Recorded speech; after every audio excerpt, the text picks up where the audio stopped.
Each afternoon, real setups are broken down with entry strategies and the technical reasoning behind every trade. This is today's best trade setups with Verified Investing. Welcome to today's best trade setups. My name is Benjamin Poole, head trader here at Verified Investing. Yes, this is my real voice today. I've been a little bit sick under the weather, and Florida has some really bad allergies. So I'm going through a little bit of allergy season right now. So let's go ahead and jump into the charts. First one I'm going to go over with you guys is SanDisk. So SanDisk just got added to the NASDAQ 100, which is one of the reasons is pushing to the upside. It's actually cracked above $900. And so I have a key psychological level at $925. For me, it would be probably the max upside. If it does break through that, then you're likely to head up to about $935. But again, I don't see it going much higher than that, even with this news accelerating this price action. Let's go ahead and jump into the charts. So here was this resistance level that I had in the charts at $846.26. As you can see, we're really have established ourselves above that. And now we're trading at $911, $910. What I like to see is this green bar candle that got all the bulls on board. And then you had a consecutive red bar candle that closed below the lower end of this. This, to me, signals to all the sellers that it is time to start exiting the trade, at least at the institutional level. Doesn't guarantee that it's going to continue to sell off, but usually that's a signal that more of the top is in, unless you see it on the other side and then be the bottom. But because SanDisk is up, this signals more of the top. I do have $925. You think about once price action gets above $900 whole round number, the next logical level that people would be interested in taking profits would be that 925 level, which is one of the reasons that I really like 925.03 as far as a short play today. I was mentioning AKAM the other day. $91.44 is where that low pivot in the area. It did end up stopping and getting a nice bounce. And look at this, got up to $97.91. On the downside, if we did get a little bit lower, we're heading down to $98.60. Although on the downside, before that, you are going to stop right here at basically the closing price of yesterday or on Friday, right here at $91.35. So this is actually where I'd look to play AKAM for a day trade. If it does break below that, you got this previous gap in the charts. It's just about the same level, but $89.60 with additional support at $88.12 on AKAM. Let's go ahead and jump into USO. US oil had this nice move to the upside. I don't know why my screen is pausing. Let's just go ahead and go into OKLO. Maybe US oil can update here in a second.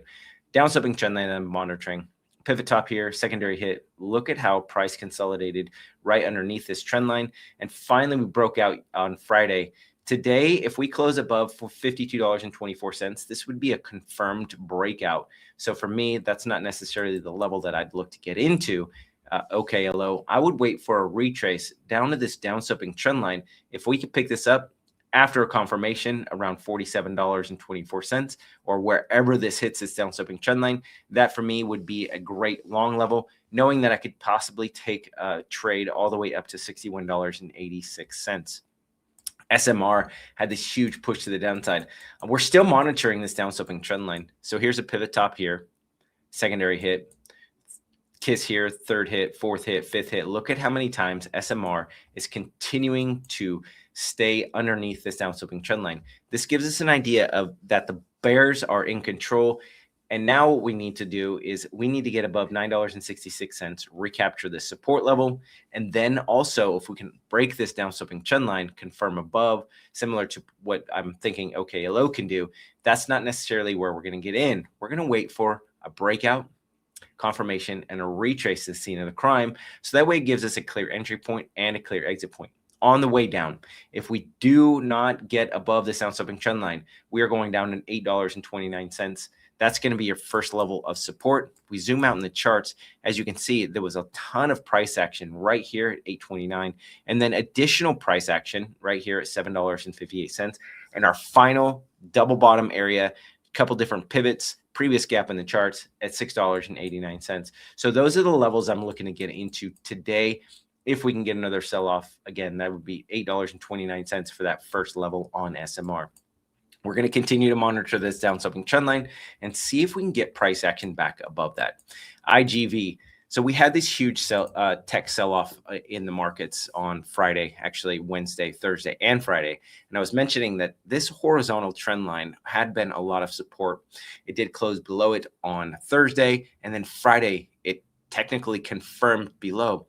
On these charts like IGV, something that has a lot of different players inside of it, the bears like to fake people out. They like to close below it, confirm below it, and then it drives the selling pressure in this, and that allows people to accumulate. So IGV is actually making a pretty substantial push to the upside today.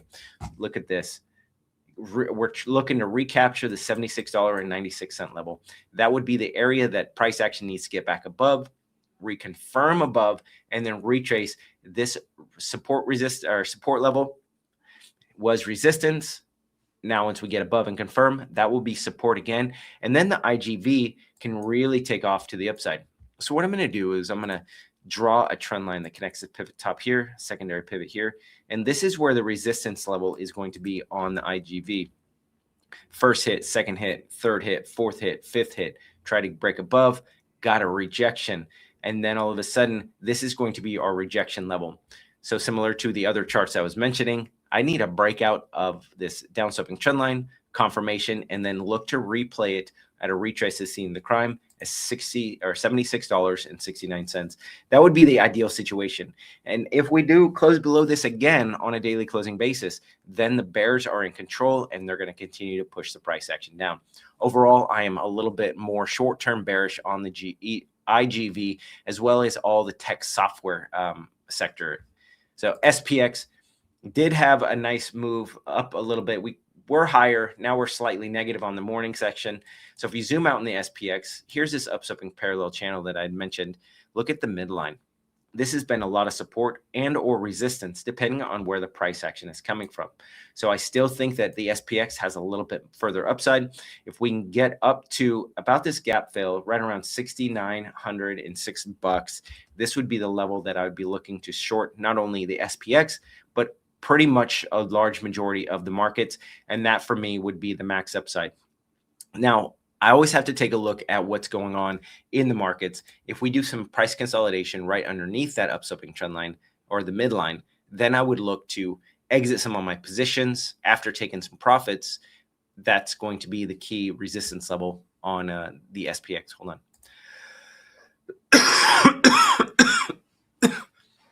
Excuse me. All right. So if we can get back up there again to $6,906, that's where the resistance level is going to be on the chart of the SPX. So I'd be looking to short a majority of the markets. And I know I just mentioned that. But if we start closing or confirming or consolidating right at or beneath that midline, then we could start making another push to the upside. But with what's going on with the war in Iran, U.S. oil is continuing to push up a little bit. We had a little bit of a fade back today, but now we're pushing back up. So now the SPX again, $6,906 is where we're looking at. Let's go ahead and jump into the chart of U.S. oil. So like I mentioned, we did have this little bit of a fade, got down to on the chart of USO, $129.83. In the pre-market, it got up to $134.40. So for me on a day trade, I'm not looking at this 134.40. I'm looking for a continued push to the upside. And then you notice we have a prior gap in the charts as well as this actual gap in the charts at $137.99. I would be looking for U.S. oil to make a push above this pre-market high and then right into this level at 137.99. If we can get that push up today, then I'm looking to short U.S. oil at that level. And again, this is just like I've mentioned in previous videos, this is just a gap in the charts, key psychological level that there are a ton of buyers who are stuck in this position. And once it fell all the way down to about $117.95, once price action does get up to about $138, that is where they're looking to exit the position. All right. So now let's go ahead and jump into NVIDIA. NVIDIA get into some key resistance levels. I did mention 189.82 on Friday's video. That wasn't a level for me to short. Good rejection. you still have this wide range red bar candle right here that I'm looking at. If we can get a surge in the markets, which would mean that US oil is pulling back, I would be looking to short NVIDIA at $194.27, knowing I've got an additional resistance at 195.56, and that's a gap in the charts. So these are my levels that I'm eyeing on the chart of NVIDIA to potentially take a short trade. Palantir had a nice move to the downside. I was mentioning this 125 level on Friday. Look at this. All this pivot top here, as well as all this price consolidation. Price did pierce that and got down to as low as $122.74. However, look at what's going on the price action of Palantir. Nice move, over a 6% move from these lows right here. So Palantir did put in a bottoming tail. So what you could do is replay this on a retrace at 50% Fibonacci retracement. Well, actually, I would go a little bit lower. I would actually go back down to about $125.05. That's where I'd start picking up Palantir for a swing trade. On a day trade, if we get another move to the upside, here's your first level of resistance. See this upsloping trend line? I'm going to go ahead and zoom out in the chart so you can see where I'm drawing this. And I know I've got a lot of different lines on my charts. So here's the first pivot low, third hit, breakdown. So once you get back up to about $135.21, see all this price consolidation right in this area. That was support. Now it's going to be resistance. And so that's where aggressive traders can look to short a Palantir on today's session in the afternoon. The other level that I would actually be looking at is $140.70. This is where I would be interested in shorting this on a day trade. And I would do like a 1/7. Any stop out, my stop out would be a close above 140.70 on a 15-minute closing basis. Let's go jump into the chart of Microsoft.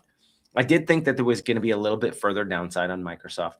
I was actually anticipating it getting down to about $344.70. However, we got a lot of support at 366.82. We actually confirmed below this level. And then similar to what happened with the IGV, this is a mega cap stock. So price action bid it back above, reconsolidated right on top of this $366.82 level. And now we're attacking the underbelly, or just above this downsloping trend line right here. That's capped price action for quite some time. Even on Wednesday or Tuesday, price action, no, this was Wednesday. Price action tried to get above it and then got rejected. And as you can see, we're making another attempt.